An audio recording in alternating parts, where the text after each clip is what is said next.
आप देख रहे हैं अल्फा डिफेंस हिंदी में आपका स्वागत है। आने वाले समय में प्रधानमंत्री नरेंद्र मोदी इजराइल जाने वाले हैं और ये चीज एक नोन फैक्ट है कि भारत और इजराइल की रिलेशनशिप काफी पुरानी है और कई मायनों में भारत और इजराइल कई जगहों पर कोलैबोरेट भी करते हैं।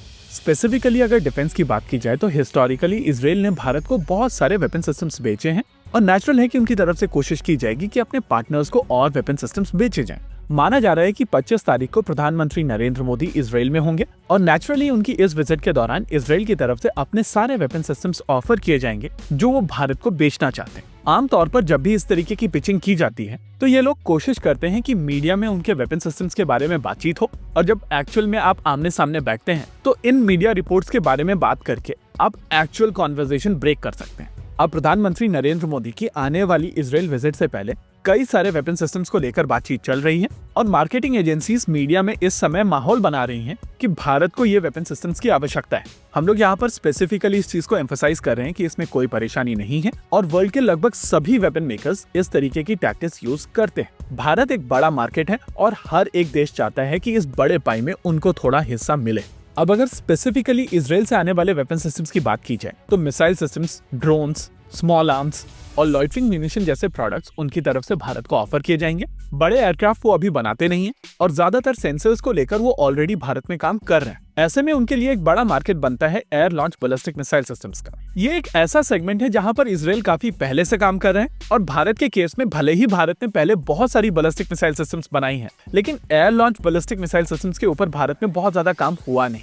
रुद्रम सीरीज की मिसाइल सिस्टम के साथ में भारत ने इस कैटेगरी में काम करना शुरू किया था, जिसमें पहली मिसाइल सिस्टम तो बेसिकली एक क्रूज मिसाइल सिस्टम ही है, लेकिन रुद्रम 2 और 3 air launch ballistic missile systems.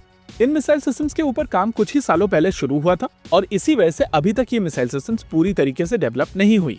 Exactly इसी चीज को ध्यान में रखते हुए इजराइल ने यहाँ पर एक विंडो देखी थी और पहले उनकी तरफ से रैम्पेज मिसाइल सिस्टम भारत को ऑफर की गई थी। ऑपरेशन सिंदूर में भारतीय वायुसेना की तरफ से रैम्पेज मिसाइल सिस्टम का प्रयोग भी किया गया था और रैम्पेज के साथ साथ भारत रॉक्स मिसाइल सिस्टम भी अपने बेड़े में ऑलरेडी शामिल कर चुका है, जहां पर रैम्पेज मिसाइल सिस्टम की रेंज 150 से 250 किलोमीटर तक की है और इसको रेडार जैसे टारगेट्स के लिए बनाया गया है। वहीं पर रॉक्स मिसाइल सिस्टम की रेंज 250 से 300 किलोमीटर की है और ये हार्डन्ड शेल्टर्स को पेनिट्रेट करने के लिए बनाई गई है। अब जिस मिसाइल सिस्टम को लेकर भारत में मीडिया के बीच में फीलर्स डाले गए हैं उसका नाम है golden horizon. Basically golden horizon missile system arrow missile system की टेस्टिंग के दौरान बनाई गई थी और आइडिया था कि ईरानियन मिसाइल सिस्टम्स को रेप्लिकेट किया जा सके, जो इजराइल की ballistic missile shield arrow missile systems को टेस्ट करने के लिए बनाई गई थी। नेचुरल है कि टारगेट मिसाइल सिस्टम के ऊपर अगर आप वॉरहेड ऐड करेंगे तो आप एक्चुअल मिसाइल सिस्टम भी बना सकते हैं और एग्जैक्टली वही चीज इजराइल ने आगे चलकर की थी। इस air launch ballistic missile system को इजराइल की तरफ से F-15 से लॉन्च किया जाता है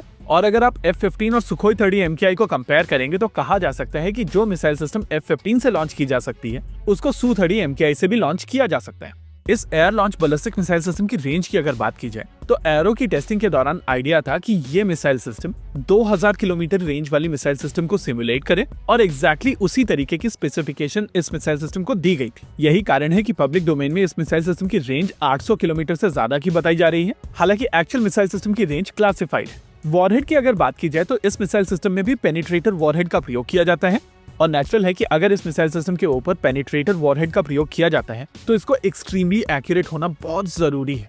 वैसे इजराइल आने वाले समय में एक बड़ी वॉर में जाने वाला है और उनकी तरफ से लगातार कोशिश की जा रही है कि उनके सारे वेपन सिस्टम्स भारत में बनाए जाएं। एक डाइवर्स सप्लाई चेन ये इंश्योर करेगी कि आने वाले समय में अगर इजराइल को ज्यादा वेपन सिस्टम्स की आवश्यकता होगी तो उनकी ये सप्लाई कंटिन्यूअस बनी रहे। ऐसे में अगर इजराइल इससे प्रॉफिट भी बना सके तो उनके लिए ये बेस्ट रिजल्ट होगा। इसी के साथ आज के इस वीडियो में रखते हैं केवल इतना ही। वीडियो को अंत तक देखने के लिए धन्यवाद। देखते रहिए अल्फा डिफेंस। जय हिंद।